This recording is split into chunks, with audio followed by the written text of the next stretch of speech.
অন্যান্য বছরগুলোতে সাধারণত 6 মাস জলমগ্ন থাকে হাওর অঞ্চল। সে সময় থাকতো না বিকল্প আয়ের কোনো পথ। আর এবারে অতিবৃষ্টি ও পাহাড়ি ঢলে আগাম বন্যা, পরেই ঘূর্ণিঝড়, এতে ফসলহানি ও মাছ ক্ষতিগ্রস্ত হওয়ায় একেবারেই বেকায়দায় এ অঞ্চলের মানুষ।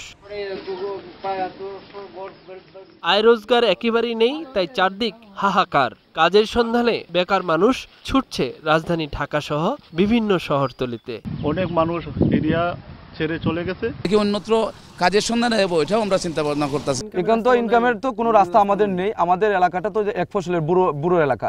ইউনিয়ন পর্যায়ে ওএমএস এবং ভিজিএফ চালু থাকলেও এরই মধ্যে নানান অব্যবস্থাপনার অভিযোগ পাওয়া যাচ্ছে। চালের পরিমাণও যথেষ্ট মনে করছেন না ক্ষতিগ্রস্তরা। চাল হয়ে গেছে, আমরা পাইছি না চাল। আমরা চাল পাই না, আমরা ঘুরে গেছি 3 দিন। খাদ্য নাই, বিকালে খাইলে বিয়ানে খাইবার খাদ্য নাই। দেখা গেছে বেশিরভাগ মানুষই চাল পাইতেছে না, নিরাশ হয়ে আইতেছে। রিলিফ কিন্তু প্রকৃত ক্ষতিগ্রস্ত যারা তারা কিন্তু পাচ্ছে না, যারা লাইনে দাঁড়াতে পারছে তারাই কিন্তু পাচ্ছে। সরকারের সদিচ্ছা আছে, কিন্তু মাঠ পর্যায়ে তৎপরতা ও বাস্তবায়ন নিয়ে কিছুটা ক্ষোভ জনপ্রতিনিধিদের।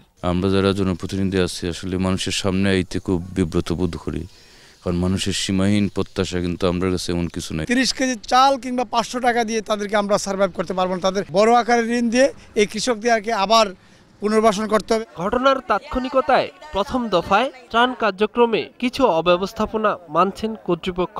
তবে জুন ও জুলাই মাসে যে সহায়তা আসবে সেখানে সবকিছু শুধরে নেওয়ার আশ্বাস সংশ্লিষ্টদের। অভাবে হয়তো তাদের খাদ্যর সমস্যা হবে, কিন্তু তারা তো বিভিন্ন শ্রেণী পেশার মানুষ আছেন। তো এই 5 মাস যে একটা সিস্টেম চালু থাকবে, ওই জন্য একটু সময় দিতে হবে না, একটা রেকর্ডপত্র দাঁড় করাতে হবে না, যার যদি আমরা কাজ করতে পারি সেই সময়টা আমাদের দিতে হবে। কর্মসংস্থান সৃষ্টির প্রয়াসে ইজিপি প্রকল্পে এরই মধ্যে 15 কোটি টাকা বরাদ্দ করেছে সরকার।